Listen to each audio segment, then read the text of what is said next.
ने सती की भक्ति की परीक्षा ली है। कोई भी क्षेत्र में परीक्षा तो रहेगी। कसौटी के बिना व्यक्ति की पहचान कैसे हो सकती है? हीरे की पहचान के लिए हीरे की कसौटी करनी पड़ती है, स्वर्ण की पहचान के लिए स्वर्ण की कसौटी करनी पड़ती है। कसौटी हीरे की होती है, पत्थर की नहीं। कसौटी कथीर की नहीं, पत्थर की नहीं, स्वर्ण की रहती है, हीरे की कसौटी रहती है। इसलिए कोई भी क्षेत्र में आप प्रवेश कर रहे हैं तो मानसिक तैयार रहो। आप भाग्य द्वार खोलने के लिए बहुत सारी परीक्षा देनी पड़ती है। और कभी अवसर मिले तो हमारे ग्रंथों में एक भक्तमाला ग्रंथ है, इनमें भक्तों के जीवन चरित्रों की कथा है। बहुत सारे वक्ता भक्तमाला की कथा भी करते हैं। इस भक्तों के चरित्र को हम देखें तो पता लगे क्या परीक्षा, क्या कसौटी। तो भी भक्ति मार्ग छोड़ा नहीं, सत्य मार्ग छोड़ा नहीं, जगत हित का, कल्याण का कोई मार्ग छोड़ा नहीं। इसलिए जीवन में कुछ करना चाहते हैं तो मानसिक तैयार रहो। आपको परीक्षा तो देनी ही पड़ेगी। सती ने इतना कठिन तप किया भगवान महादेव को मिलने के लिए, तो भी शंकर भगवान ने कितनी परीक्षा की, कितनी परीक्षा। सती का प्रेम देखने के लिए भगवान महादेव स्वयं वृद्ध साधु महात्मा बने और भगवान शिव जी के लिए भली बुरी बात बोलने लगे। बात बात में क्रोध करते हैं, उसका क्रोध तो जगत को जला देते हैं, ऐसी बहुत सारी बातें। लेकिन सती ने बहुत नम्रता पूर्वक कहा कि भगवान शिव कभी क्रोध नहीं करते हैं। भगवान शिव जैसे शांत देवता कौन हो सकता है? भगवान शिव जी करुणा अवतार हैं, महादेव जी उदार हैं, और शंकर जी की उदारता का कोई वर्णन भी न कर सके, इतने महादेव उदार हैं। थोड़ी भक्ति करो, जल्दी प्रसन्न होने वाले देवता हैं। और शिव जी के सामने कुछ भी गलती हो गई, कभी शिव जी हमारा दंड नहीं देता, कभी दंड नहीं देते। महादेव की दुनिया में कोई दंड की परंपरा ही नहीं। और कभी अवसर मिले तो महादेव जी को दंडवत प्रणाम करिए, उसकी बहुत महिमा।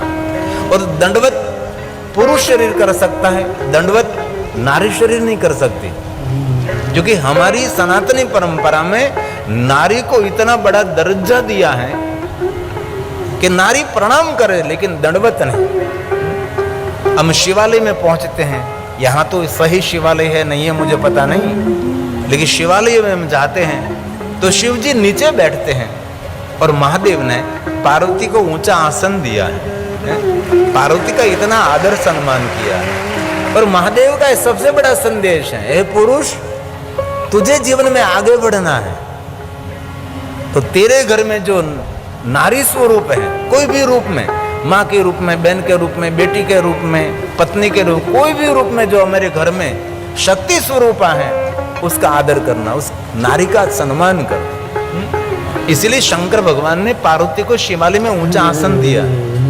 जो मूल शिवालय देखना, शिव जी नीचे विराजमान है, पार्वती को ऊंचा आसन दे। क्यों दिया? नारी का आदर करे, नारी का सम्मान करे। जो पुरुष नशा करके अपने घर में आकर बहन बेटियों का अनादर करते हैं, इस पुरुष को परमात्मा कभी माफ नहीं करते। बहुत सारे ऐसे पुरुष होते हैं शाम के समय नशा करके घर में आते हैं, अपनी बहन बेटियों को धमकाते हैं। जो कि हमारे गांव में तो कोई नशा करता ही नहीं। इस राजपुर में तो बहुत सुंदर हमने देखा, यहाँ तो कोई पीता ही नहीं और कोई पिलाने वाला भी यहाँ नहीं। और मैं 9 दिन के लिए आपको पिलाने के लिए आया हूँ। लेकिन भगवान की कथा, राम रस ऐसो हुए मेरे भाई, जो पिए अमर हो जाए। ये भगवान मीठा सब कोई पीवे, कड़वा नहीं मीठा मीठा सब कोई पीवे, कड़वा पिए नहीं कौन।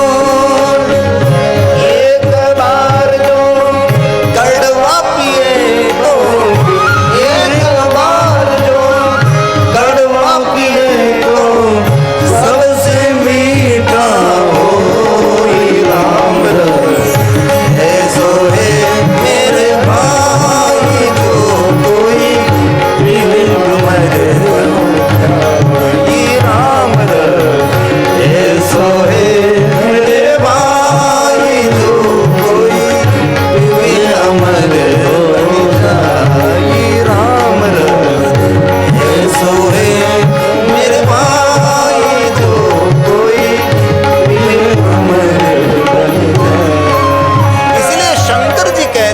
हे पुरुष, तू मेरे दर्शन के लिए आ रहा है, मैं नीचे बैठा हूं। मैंने मेरी पत्नी को बड़ा सम्मान दिया है, मैंने बहुत बड़ा आदर दिया है, ऊंचे आसन पर मैंने बिठाया है। पुरुष को संदेश दिया है, नारी का आदर करना है, ये शिवालिक का संदेश है। बाद में नारी दर्शन के लिए आती है, महादेव का दर्शन करती है नारी, तब शिवजी मौन रहते हैं। पीछे से पार्वती बोलती है, पार्वती कहते कि हे नारी, तो दर्शन करने के लिए आए हैं, जरा सुन, मेरा पति कितना श्रेष्ठ है, विश्व में जिनकी पूजा अर्चन हो रही है, विश्व के देवता सब उनको प्रणाम वंदन करते हैं, इतने महान मेरा पति हैं, तो भी मुझे इतना बड़ा सम्मान दिया, मुझे ऊंचा आसन दिया है। हे नारी सुन जरा, तेरा पति भी गुणवान सज्जन है और तेरा आदर करे, तेरा सम्मान करे। तो पार्वती ने नारियों को कहा कि नारी, तुझे भी याद रखना है, मेरे पति ने मुझे ऊंचा आसन दिया, सम्मान दिया, तो मैंने मेरे पति को आगे रखा है, तू भी तेरे पति को आगे रखना। इसलिए शिवजी आगे भी रहते हैं। आपका पति आपको सम्मान देने लगे तो ऐसा नहीं समझता कि आप ही महान, नहीं नहीं, ये आपके पति की श्रेष्ठता है, इसलिए आपके पति को आगे रखना है आपको।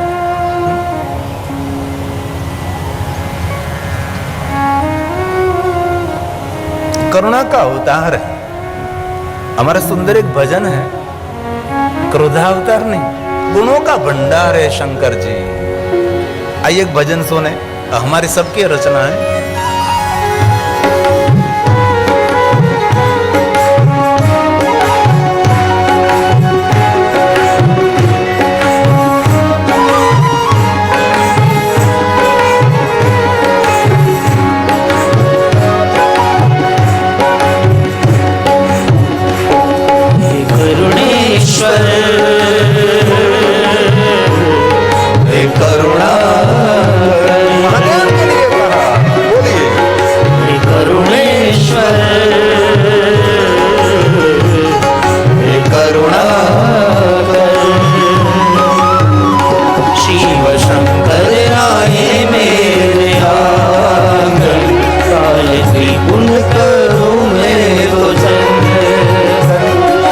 शंकर आए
साधु को कहा, साधु भगवान शंकर जैसे कोई उदार देवता नहीं है।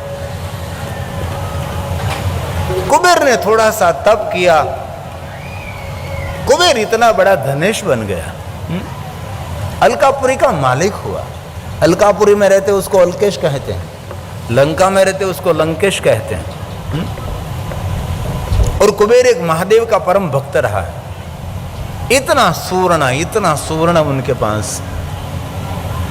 और एक दिन मन में इच्छा हुई कि इतना मुझे धन संपत्ति भगवान शिव ने दी है, तो मेरी धन संपत्ति मुझे महादेव की सेवा में समर्पित करनी चाहिए। तो स्वयं कुबेर भगवान महादेव के पास गया और कहा कि मुझे इतनी बड़ी संपत्ति मिली है, तो मुझे आपकी सेवा में थोड़ी समर्पित करनी है, इसीलिए मुझे कुछ सेवा का कार्य सौंपिए महादेव जी। महादेव ने कहा कि कुबेर, मैं वैष्णव हूं, भगवान शिव जैसा कोई परम वैष्णव नहीं। वैष्णव किसको कहते हैं? जो शिव जैसे जिनमें गुण है। वैष्णव जन तो तेने कहिए पीड़ पराई जाने, जग प्रसिद्ध है। घर में गीत बजना चाहिए। पूज्य श्री बापू को ये गीत अति प्रिय था, जहां जहां बापू रहते थे वहां गीत बजता था। पूज्य महात्मा गांधी, पूज्य बापू, अब सबको कंठस्थ होना चाहिए ऐसे गीत। वैष्णव जन तो तेने कहिए पीड़ पराई जाने रे। वैष्णव जन तो तेने कहिए। श्रीमद् भागवत कथा का एक श्लोक है, भगवान महर्षि वेद व्यास जी ने 18 पुराणों का निचोड़ कहा।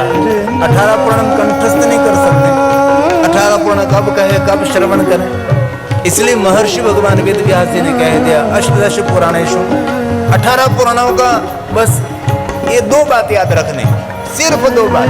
कितने सुंदर वक्तव्य है, सिर्फ 2 बात, ध्यान से सुनिए। अष्टादश पुराणे, अष्टादश पुराण 18 पुराण, व्यासस्य वचन, भगवान महर्षि वेद व्यास जी का वचन है। क्या वचन है देखो जरा। परोपकाराय पुण्य, परोपकार जैसा कोई पुण्य नहीं।